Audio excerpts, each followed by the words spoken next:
नमस्कार, सवाल इंडिया का में आपका स्वागत है। हमारी चुनावी यात्रा आज मुजफ्फरनगर में है, जहां पर प्रथम चरण के तहत वोटिंग अभी जारी है। लगभग 50% ये जो 58 सीटें हैं उसमें अब तक की वोटिंग हो चुकी है। शाम तक जब डेटा आएगा तब हो सकता है और भी बढ़े। क्या मायने हैं इस वोटिंग के, वो तो सब बाद में पता चलेंगे। नतीजे के दिन भी ज़्यादा विश्लेषण होगा, लेकिन वोटिंग शुरू होते से ही जब अपील दी जा रही थी कि जाइए और वोट दीजिए, उसी अपील में एक अपील मुख्यमंत्री योगी आदित्यनाथ की भी थी। और अपील देते देते वो कुछ ऐसी बात बोल गए कि वो अपील कम बवाल ज़्यादा बन गई। क्या बोला, आइए आपको वो बताएं। तो योगी आदित्यनाथ ने बोला, आज मुझे कोई चिंता है तो सिर्फ एक। कहते हैं जिन दंगाइयों और आतताइयों पर अंकुश लगा है वह सब मचल रहे हैं। आतंकी बार बार धमकी दे रहे हैं कि ज़रा सरकार आने दीजिए, सावधान रहिए, आप चूके तो 5 साल की मेहनत पर पानी फिर जाएगा। फिर कहते हैं, और इस बार यूपी को कश्मीर, बंगाल और केरल बनते हुए देर नहीं लगेगी। आपका वोट आने वाले सालों में आपके भयमुक्त जीवन की गारंटी भी बनेगा। तो और बाकी सब बातें जो बोल रहे थे, उन्होंने दंगाई, आतंकवादी और दुनिया जहां की चीज़ें विपक्ष में बोल दी। लेकिन उसके अलावा उन्होंने ये जो बयान दे दिया कि यूपी में कश्मीर, बंगाल और केरल बनते देर नहीं लगेगी, इस पर प्रतिक्रिया आनी शुरू हो गई। तो योगी के बयान पर केरल के जो मुख्यमंत्री हैं, जिनका नाम है पिनरई विजयन, उनका ट्वीट आया। उन्होंने कहा कि अगर यूपी केरल बन जाएगा, जैसा कि योगी आदित्यनाथ को डर है, तो वहाँ बेहतरीन शिक्षा, स्वास्थ्य सेवाएं, सामाजिक कल्याण और जीवन के स्तर का लोग आनंद लेंगे और वहाँ सांप्रदायिक सौहार्द होगा, जहाँ लोगों की धर्म और जाति के नाम पर हत्या नहीं होगी। यही यूपी के लोग चाहते हैं। अब इसके अलावा जयंत चौधरी, जो कि आरएलडी के नेता हैं, उन्होंने बोला कि यूपी के मुकाबले जम्मू कश्मीर की प्रति व्यक्ति आय दोगुने की करीब, बंगाल की प्रति व्यक्ति आय 3 गुना और केरल की 7 गुना है। इस तरह की बात कर जमीनी मुद्दों से भटकाना चाहते हैं। तो आज सवाल इंडिया का में जो बड़ा सवाल पूछ रहे हैं हम, वो ये है कि कहीं कश्मीर, केरल और बंगाल न बन जाए यूपी। योगी के बयान पर अपील तो कर रहे थे वोट देने की, लेकिन उनके बयान पर क्या ऑल इंडिया बवाल मचा दिया है। और इसकी प्रतिक्रिया जो आ रही हैं, इससे नुकसान होगा या फायदा। मैं स्वागत करना चाहता हूं हमारे मेहमानों का। महेश वर्मा, नेता हैं भारतीय जनता पार्टी के। रोहित झाकड़, प्रवक्ता आरएलडी। सुरेंद्र राजपूत, प्रवक्ता हैं कांग्रेस पार्टी के। पीकेडी नाम्बियार, राजनीतिक विश्लेषक, जो कि भारतीय जनता पार्टी का समर्थन करते हैं। सबसे पहले जो मैं सवाल पूछना चाहता हूं वो है पीकेडी नाम्बियार से। नाम्बियार जी, आप समर्थन करते हैं बीजेपी का, आप ठहरे केरल के। यहाँ योगी आदित्यनाथ सीधा केरल की ही धमकी दे रहे हैं कि भाई वापस बीजेपी को ले आओ, नहीं तो हम केरल बन जाएंगे। ये कैसी तुलना? संकेत जी, एक बात आपको मैं बता देता हूं, जो मैंने कुछ दिन पहले मैं खुद भी कहा है, केरल को कश्मीर बनने में बहुत देर नहीं लगेगा। अगर आप केरल का उत्तर केरल की बात करते हैं कि डेमोग्राफिक चेंजेस जिस तरह से केरल के अंदर पिछले 15 वर्षों से हुआ है या 15-20 वर्षों से हुआ है, जो हिंदू का जो जनसंख्या है धीरे धीरे घटकर 50% से भी नीचे आ चुका है। एंड उससे भी ज़्यादा तुलना अगर आप कहोगे तो एक जो डेमोग्राफिक चेंज जो मलबार रीजन है, उसके लिए आपको बता सकता हूँ कि आईसिस में जो 56 लोग जो ज्वाइन किया हुआ है, 100 लोग पूरी भारत से अगर ज्वाइन किया तो 56 लोग जो ज्वाइन किया हुआ है, जो मलबार एरिया उत्तर केरला से है। दूसरी बात, जो आज की डेट में जो जनसंख्या, जो इकोनॉमिक सर्वे है गवर्नमेंट ऑफ केरला का जो आंकड़े के हिसाब से, जब केरल के अंदर 100 बच्चा जब पैदा हो जाता है, जो लगभग आज की डेट में जो 2011 का जो जनसंख्या का जो आंकड़ा है, उसके हिसाब से जो 30% मुस्लिम में 45 बच्चा पैदा हो जाते हैं, जो जबकि 50% जो जनसंख्या है जो हिंदुओं का वो है 38 से 40। तो एक तरह से जो केरल के अंदर एक अलग तरीके का एक फंडामेंटल मुस्लिम ग्रोथ हो रहा है। और साथ के साथ 3 साल पहले पीएफआई और जो एसडीपीआई का जो लोगों ने ये भी मांग रख चुका है कि हमें मलबार स्टेट चाहिए। कूर्ग और जो उडुपी और मैंगलोर बेल्ट जो आज की डेट में जो हिजाब का इशू चल रहा है, ये सब इलाका को मिलकर जो केरल का जो मेन मलबार एरिया को मिलकर एक मलबार स्टेट का भी मांग रख चुका है। तो ये योगी जी ने जो कहा है वो बिल्कुल सही है। केरल के अंदर एंड काफी ये बहुत मैं समझता हूं। ठीक है नामबियार जी, अब आपने अपनी बात कह दी। अब आप मुझे बताइए महेश शर्मा जी, मैं आपके पास आना चाहता हूं। ऐसा है कि आपने केरल के जो मुख्यमंत्री हैं उनकी तरफ से बयान सुन लिया कि यूपी अगर केरल जैसा हो जाए तो फिर बात ही क्या हो, क्या बंगाल जैसा हो जाए तो बात ही क्या हो, कश्मीर जितना सुंदर हो जाए तो बात ही क्या हो। महेश वर्मा जी, मुझे आप ये बताइए, अभी अगर ये जो स्पष्टीकरण अगर पीकेटी नामबियार जो दे रहे हैं इसको फेस वैल्यू पे भी ले लें तो ये सीधा सीधा ध्रुवीकरण नहीं हुआ? आंकड़ा है हिंदू मुस्लिम करने की। नहीं, एक सेकंड, महेश वर्मा जी से सवाल। ठीक है, चलिए मैंने आपकी बात फेस वैल्यू पे ले ली। महेश वर्मा जी, मुझे ये बताइए, 80-20 की बात करने वाले जो मुख्यमंत्री हैं उन्होंने जब ये बात दोबारा बोली है तो क्या इससे ये स्पष्ट नहीं हो गया है कि एक ध्रुवीकरण करने का प्रयास बिल्कुल वोटिंग की सुबह, एकदम वोटिंग होने के सुबह कि भाई ढंग से वोट देना, कहीं हम लोग कश्मीर ना बन जाएं या केरल ना बन जाएं या बंगाल ना बन जाएं? देखिए, मुख्यमंत्री का कहने का जो आशय है वो मात्र ये है कि कोई भी मतदाता अपने मत का महत्व समझे, घरों से निकले। कोरोना काल है, कोई रैली जनसभा हुई नहीं, उसके बावजूद भी लोग बाग ये समझे कि उनके मत का महत्व क्या है। अब उनके मत का महत्व के पीछे उनका जो आशय है वो स्पष्ट है कि ये जो सारी पार्टियां हैं, कांग्रेस सहित जो सपा बसपा और सारे लोग हैं, ये सारे लोग ध्रुवीकरण के चक्कर में हैं कि 20% किसी तरह से ध्रुवीकरण हो जाए और हम वोट वो लेने में सफल हो जाए।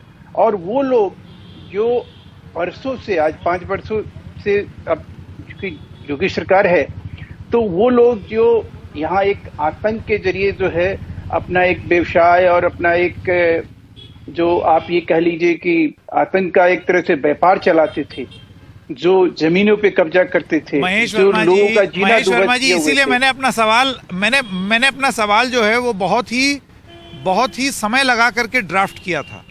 और वो सवाल मैं आपसे यही पूछ रहा था। पीकेटी नामबियार जो कि केरल से हैं, उन्होंने अभी अपना स्पष्टीकरण दिया कि देखिए केरल में जो हो रहा है, जिसका संदर्भ योगी आदित्यनाथ दे रहे थे, वो ये है कि वहाँ मुस्लिम आबादी बढ़ रही है, वो अलग राज्य की डिमांड कर रहे हैं, ये सारी चीज़ें पीकेटी नामबियार बोल रहे हैं। मैं उनकी बात अगर फेस वैल्यू पे ले लूँ तो ये हिंदू मुस्लिम करने की ही तो कोशिश है योगी आदित्यनाथ द्वारा।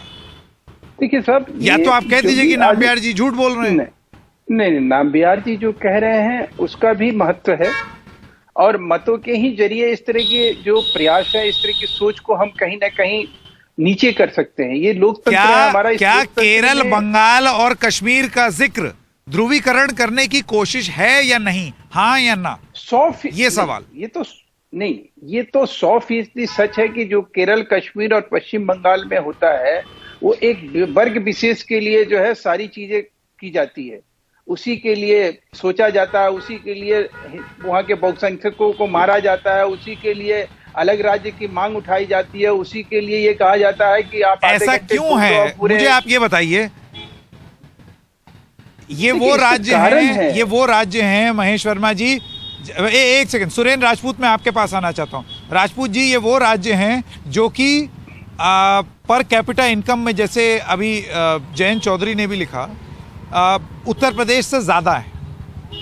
यहाँ के लोगों को उस तरीके की आपत्ति नहीं है जितनी यहाँ यूपी में बैठे बैठे दिक्कत हो रही है कि कहीं हम वैसे ना बन जाएं।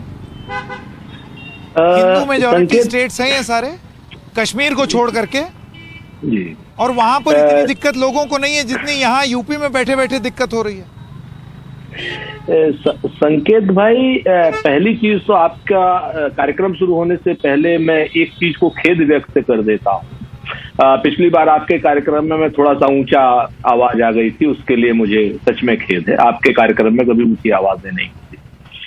तो दो बातें नहीं, मैं बड़ी कोई बात- साफ साफ दो बातें मैं बड़ी साफ साफ नहीं, क्योंकि आपका कार्यक्रम ही इतना अच्छा होता है, मन लगता है, इसलिए मैंने सिर्फ इस बात को कहा।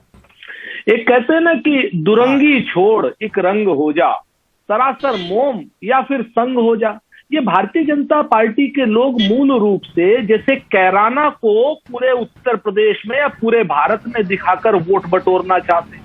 क्यों? क्योंकि कैराना का ही इन्होंने लगता है कि कैराना का कोई घाव है या मुजफ्फरनगर का कोई घाव है जो 5 साल पहले ठीक हो चुका है। उस घाव को भिखारी की तरीके से दिखाते हैं कि भाई ये जरा हमारा घाव है, हमें भीख दे दो, वोटों की भीख दे दो, वो घाव ठीक हो चुका है।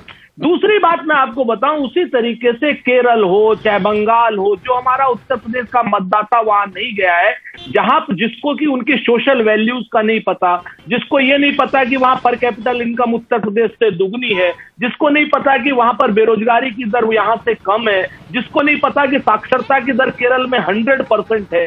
तो इस तरीके की बातें जो लोग करते हैं वो सिर्फ इस वजह से करते हैं कि यहां पर जो है कहीं ना कहीं सांप्रदायिकता को फैलाया जाए, ध्रुवीकरण को किया जाए और मूल मुद्दों से चुनाव को भटकाया जाए, अटकाया जाए और लटकाया जाए।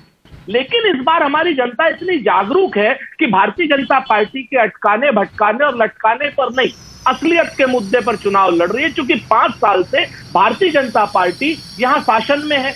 मेरा ये कहना है, आपको नहीं लगता है वर्मा जी, इससे पहले कि मैं झाकड़ जी के पास आऊं, आपको नहीं लगता है वर्मा जी कि ये जो राज्यों के बारे में इस तरीके से बात कर दी, कश्मीर का जिक्र करना, अब कश्मीर जो है वो तो पिछले दो एक साल से केंद्र शासित है, या बंगाल का जिक्र करना जहां पर आप चुनाव लड़े और मुंह की खाई, या केरल जहां पर अभी खाता ही नहीं, मतलब एक आधा सीट कोई आई है बीजेपी की, उसके अलावा कुछ हुआ ही नहीं। संकेत जी मैं कह सकता हूँ इसके ऊपर?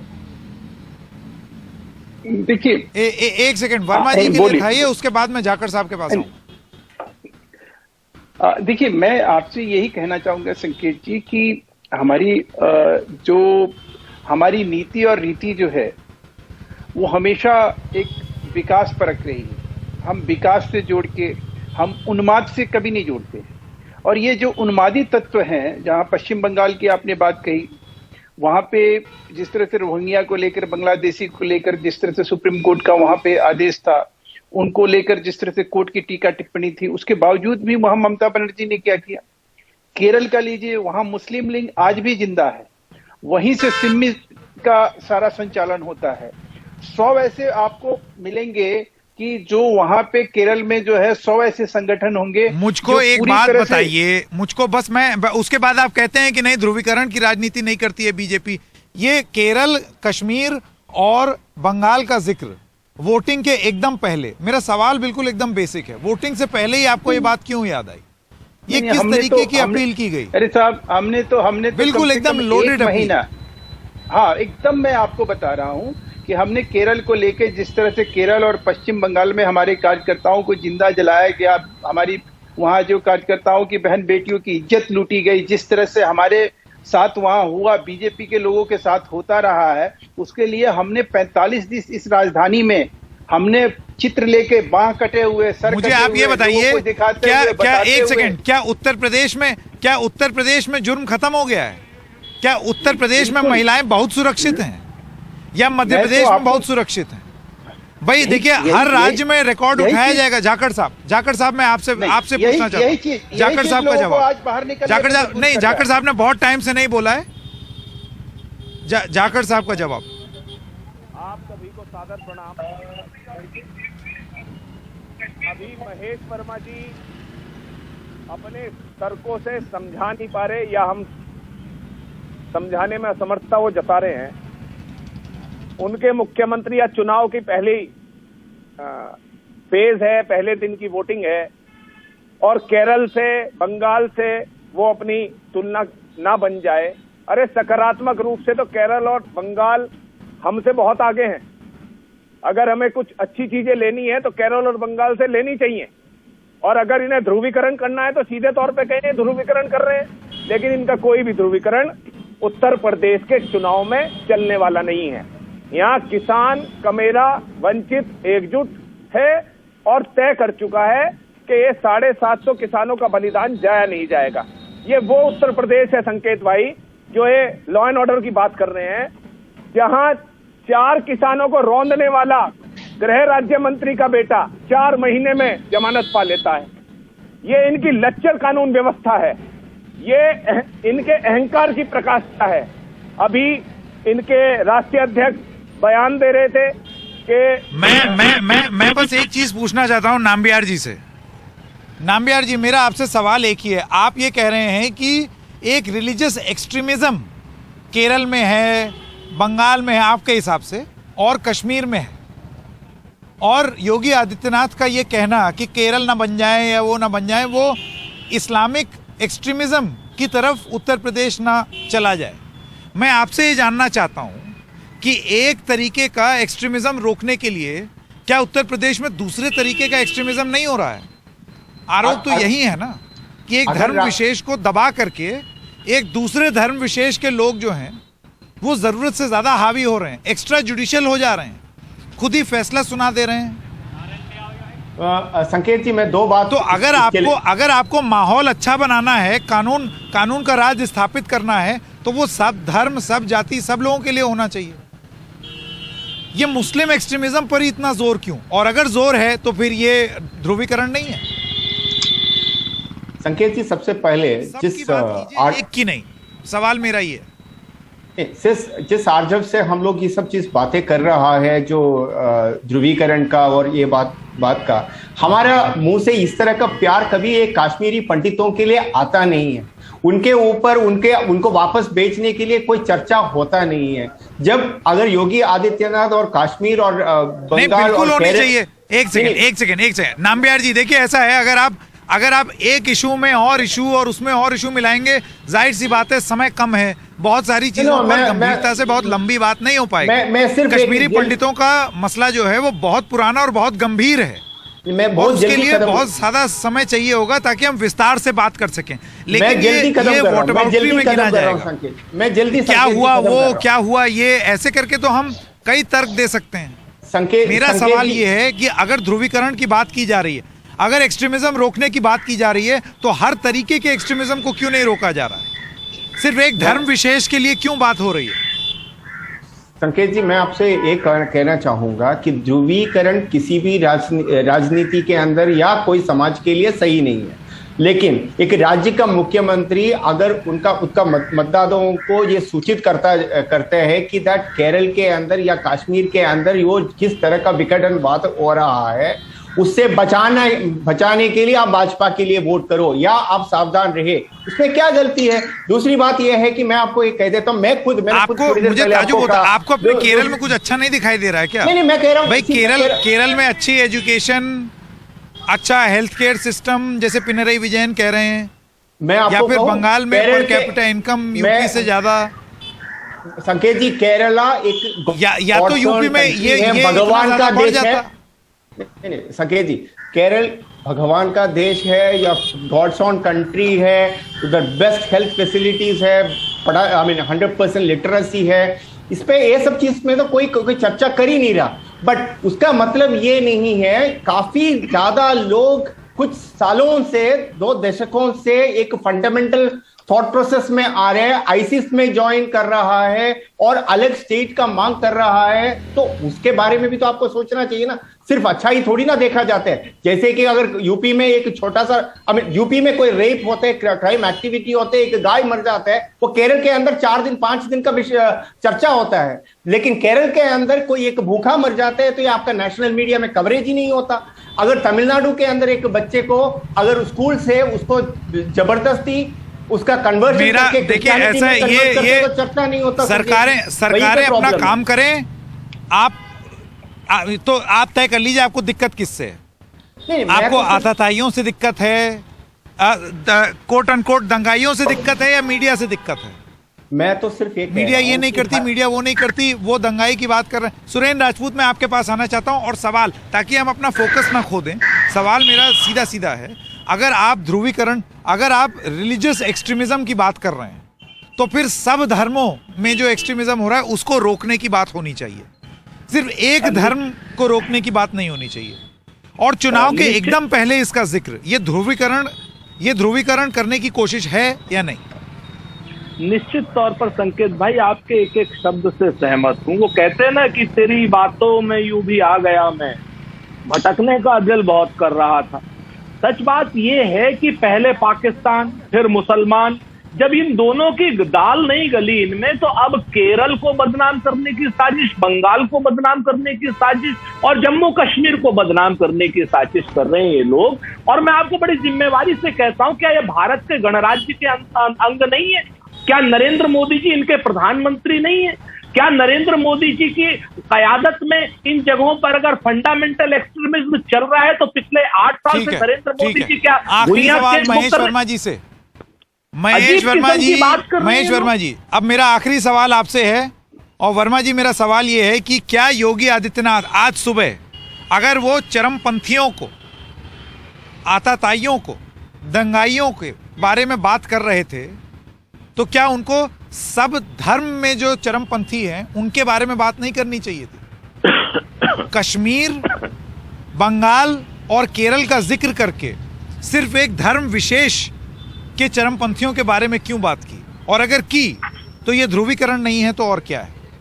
मैं बार बार वही एक सवाल पूछ रहा हूं क्योंकि उसका जवाब नहीं मिल रहा। बिल्कुल आपको जवाब मिलना चाहिए। आपका मुद्दा भी प्रासंगिक है कि आखिर में मुख्यमंत्री को क्यों आवश्यकता पड़ी कि इस तरह की बात को उन्होंने कही, और वो भी मतों का महत्व समझाते हुए उन्होंने ये बात कही। आपको सोचना पड़ेगा, समझना पड़ेगा कि आप उत्तर प्रदेश में जब जिन्ना की बात करेंगे, पाकिस्तान की बात करेंगे, आप नाहिद हसन जो कहता है कि हिंदुओं के सामान को मत खरीदो, आप ही जैसे पत्रकार इस बात को उठाते हैं और कहते हैं कि भाई किस तरह से उम्मीदवारी और प्रत्याशी जो है सपा की है, जो ऐसे लोगों को लेकर आते हैं।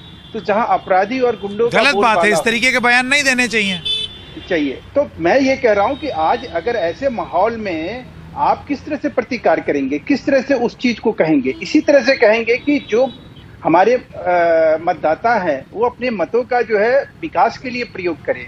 आज जो घरों से निकल रहे हैं निर्भय होके, निर्भीक होके अपने मतदान को कर रहे हैं, आप देखिए आज बिना किसी सघन प्रचार के, बिना किसी रैली के, बिना किसी उसके, इस कोरोना काल में लोगों का किस तरह का प्रतिशत आया है, कैसे 3 बजे तक 50%, शाम तक 75-25 तक पहुंचने वाला है। समय मेरे पास खत्म हो गया है, पर सवाल हमारा वही बना रहेगा। आप सब लोगों का बहुत बहुत धन्यवाद। सवाल वही बना रहेगा कि आज जब योगी आदित्यनाथ ने ये 3 राज्यों से जो तुलना की है कि हमें वोट डाले रहो भैया, नहीं तो कहीं हम केरल ना बन जाएं या बंगाल ना बन जाएं या कश्मीर ना बन जाएं, ये बोलने के पीछे का मकसद क्या ध्रुवीकरण नहीं है?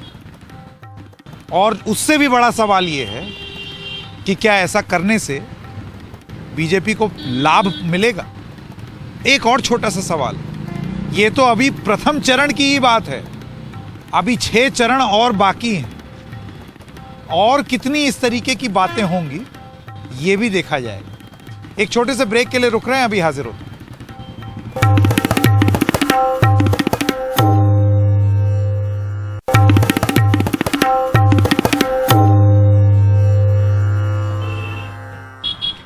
नमस्कार, एक बार फिर से आपका स्वागत है सवाल इंडिया का में। अब हम बात कर रहे हैं मंत्री पुत्र आशीष मिश्र टेनी जो हैं, जो कि अजय मिश्र टेनी के बेटे हैं।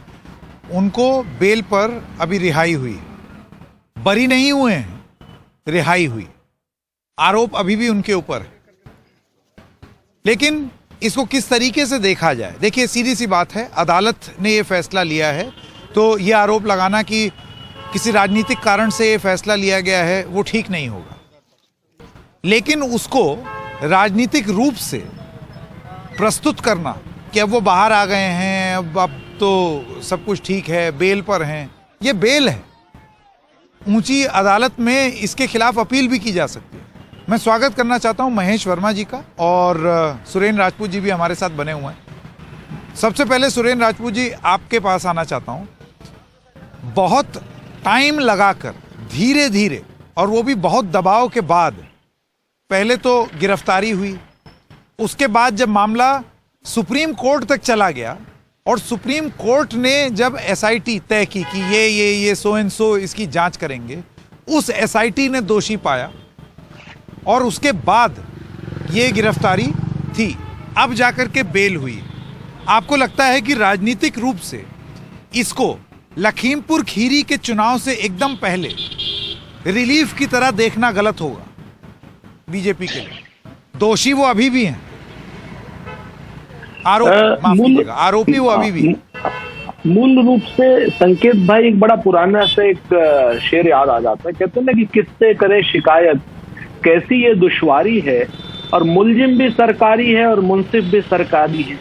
देखिए, सारा खेल जो है लचर पैरवी का है। हमें कोर्ट का पूरा सम्मान, हाई कोर्ट के लखनऊ बेंच ने जमानत दी है, लेकिन उस जमानत देने में बिल्कुल उसी तरीके से हुआ है जैसे जाटों के आरक्षण की लचर पैरवी जब भारतीय जनता पार्टी ने सुप्रीम कोर्ट में की, तो वहां से वो जाटों का आरक्षण कैंसिल हो गया, और फिर ये लोग कहने लगे कि साथ देखिए सुप्रीम कोर्ट ने कैंसिल कर दिया। भाई, भारतीय जनता पार्टी के सरकारी वकीलों से पूछा जाना चाहिए कि जिसको आपने स्वयं आरोपी बनाया, सुप्रीम कोर्ट मॉनिटर्ड उसमें, और आज आपने उसकी इतनी लचर पैरवी की कि कोर्ट ने जमानत को, कोर्ट तो कागजों को देखता है, कागज वो प्रस्तुत नहीं। तो अब इसको किया क्यों इन लोगों ने, वो ये समझना सबसे ज्यादा जवाब ले ले महेश वर्मा जी। देखिए संकेत जी, तो हाँ, क्या समझना, पहले आपकी बात कंप्लीट हो जाए। नहीं, एक सेकंड, वो कह रहे, वो कारण बता रहे हैं कि क्यों सरकारी वकीलों ने बड़ी लचर तरीके से मामला प्रस्तुत किया। कारण सुरेंद्र जी, आपके हिसाब से कारण? बड़ा मुख्य कारण है कि उत्तर प्रदेश में भारतीय जनता पार्टी हताश और निराश लोगों की एक जमात भर बनकर के रह गई है। लखीमपुर में उनको, इनके पिता, आरोपी के पिता का इनको वर्चस्व चाहिए, उनकी गुंडागर्दी चाहिए, उनका भाव, प्रभाव और स्वभाव जो है वहां पर, उसके लिए चलते हुए अगर आपको नहीं लगता ये उल्टा पड़ेगा? नहीं, अगर यही मकसद है सुरेंद्र जी, तो फिर ये उल्टा पासा भी पड़ सकता है। लोग और रोष में आ जाएंगे कि बताओ, उनके ऊपर हत्या का आरोप, और वो अब बेल पर बाहर आ गए। बिल्कुल सही कहा आपने, तभी तो कह रहा हूं, एक बड़े पुरानी सी कहावत है ना सर, आप और हम हमेशा कहते हैं, महेश जी भी कहते होंगे, कि अपना सोचा होता नहीं, हरि सोचा तत्काल। भारतीय जनता पार्टी इस वक्त जो है उस दलदल में फंसे हुए व्यक्ति की तरीके से है, जो अपने आप को चुनाव जिताने और उस दलदल से बाहर निकलने के लिए छटपटा रहा है, और उस छटपटाहट में वो तमाम गलतियां कर रहा है। जितना छटपटाएगा उतना दलदल में धंसेगा। अगर ये लोग कानून को माने, कानून की बातों को माने, तो निश्चित तौर पर ये संविधान को मानने की बात करेंगे, तो ये फिर किसानों को कुचलेंगे क्यों? ठीक है महेश वर्मा जी, आपका जवाब। सुरेंद्र राजपूत का ये कहना है कि ये लचर तरीके से जो केस प्रस्तुत किया गया, उसकी वजह से अब वो बेल पे बाहर हैं, और बेल पे बाहर वो इसलिए आए हैं ताकि जब सवाल पूछे जाएंगे लखीमपुर को लेकर के, तो ये हो कि देखो अब तो वो बेल पर भी आ गए, मामला ठंडा हो गया, या तूल नहीं पकड़ रहा है। आपका जवाब? जमानत का जुर्म से कोई लेना देना नहीं होता है। सीआरपीसी में किसी की जमानत होने का मतलब ये नहीं है कि किसी का जुर्म कम हो गया। जुर्म जो हो आईपीसी के तहत जो है अभी भी जिंदा है, और उस पर न्याय होगा, और ये मोदी जोगी सरकार है तो न्याय 100% होगा, उससे ये निश्चिंत रहे। ये वो सरकार नहीं है, ये अब वो देश नहीं रहा जहां पे विश्व का सबसे बड़ा नरसंहार हुआ, सिखों का कत्लेआम हुआ, उसके कातिलों को 1 घंटे के लिए भी जेल नहीं जाना पड़ा, उसके कातिलों को वही कांग्रेस ने सांसद और मंत्री बना के सम्मान दिया। आज उस देश में ये तो हुआ कम से कम कि उसको जमानत जब मिली जब चार्जशीट फाइल हो गई, उसको जमानत तब मिली जब वो किसी एविडेंस को प्रभावित नहीं कर सकता है।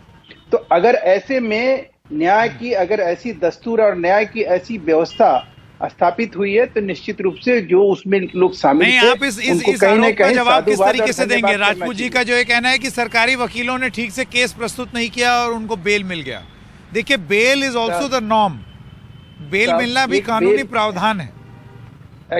आपने बिल्कुल सही फरमाया कि ये जो है, ये ऐसा नहीं है कि सुरेंद्र राजपूत जी कोई जानकार नहीं है इस चीज को। मैंने शुरू में ही ये बात कही कि जमानत मिलने से कोई जुर्म की जो है वो कम नहीं हो जाएगा। जुर्म जो हुआ है, या वो टेनी जी के पुत्र के द्वारा हुआ है या दूसरे पार्टियों की तरफ से हुआ है, जिनसे भी हुआ है, वो जुर्म कम नहीं हुआ। उस जुर्म पे न्याय जरूर मिलेगा, इंसाफ जरूर मिलेगा। इतना इत्मीनान होना चाहिए कि एक मंत्री का पुत्र होते हुए भी लखीमपुर खीरी में इससे पहले कि अगले हाँ, अगले सुनिए, किसी मैं चरण आपको में जब लखीमपुर जमानत जो खीरी है में ना, चुनाव होगा तो उसमें ताकि मामला तूल ना पकड़ ले कि देखो वो जेल में देखिए, है, पर ये उल्टा भी पड़ ऐसा- सकता है। अब सवाल पूछे देखिए, जाएंगे, देखो वो जेल से बाहर आ गए हत्या के आरोप के बाद भी। कि जी मैं ये पूछता हूं कि आज की डेट में इस तरह की बातें जो है फैलाई जा रही है, यही आपके ये दुष्प्रचार है भाजपा के खिलाफ। अगर यही बात आप कहेंगे, ये अगर कांग्रेस ठीक। के मित्र अगर ऐसा ना कहे तो इनके पास और क्या हथियार है कुछ कहने का, सुनने का? ये इसी के जरिए ठीक है। चुनाव में मेरे पास अपना बेड़ा पार करने की कोशिश करेंगे। वक्त और खत्म इनके हो पास गया। तो कुछ है नहीं। यहाँ सबसे बड़ा दुश्मन जो है वो चरमपंथी या आताताई या ध्रुवीकरण करने वाले नहीं, वो है वक्त की कमी हो गई है। इस वजह से आप दोनों का बहुत बहुत धन्यवाद हमारे साथ जुड़ने के लिए। एक छोटे से ब्रेक के लिए रुक रहे हैं, लेकिन मुजफ्फरनगर से हमारी कवरेज जारी रहेगी। देखते रहिए एनडीटीवी इंडिया।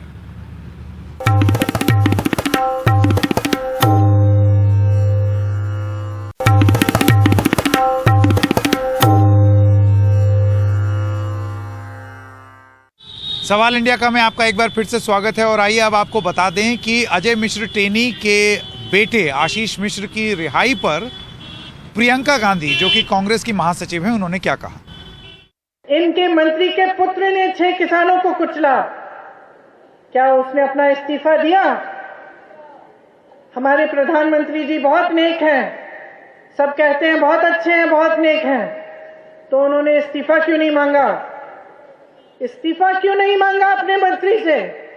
क्या देश के प्रति कोई नैतिक जिम्मेदारी नहीं थी उनकी?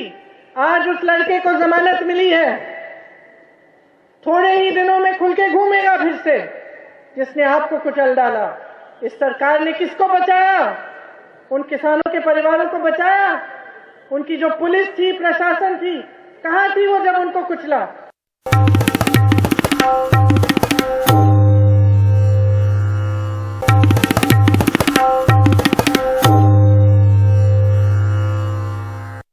और आइए अब आपको सुनाते हैं अखिलेश यादव का एक बयान, जिसमें वो कहते हैं कि डबल इंजन की सरकार जब से आई है तब से डबल भ्रष्टाचार हो रहा है। ये डबल इंजन की सरकार जब से आई है तब से डबल भ्रष्टाचार हो गया है। डबल भ्रष्टाचार का गरीबों को सामना करना पड़ रहा है, चाहे उद्योग वाले हों, कारोबारी हों, उन्हें डबल इंजन की सरकार का सामना करना पड़ रहा है। डबल भ्रष्टाचार हो रहा है। और ये डबल इंजन सरकार वाले ऐसे हैं कि एक दूसरे के इंजन के पहिए खोल रहे हैं। ये सरकार बनने वाली नहीं है, क्योंकि जो पैदल नेता चले थे उन्हें पहले ही गोरखपुर भेज दिया, अपने घर पहुंचा दिया।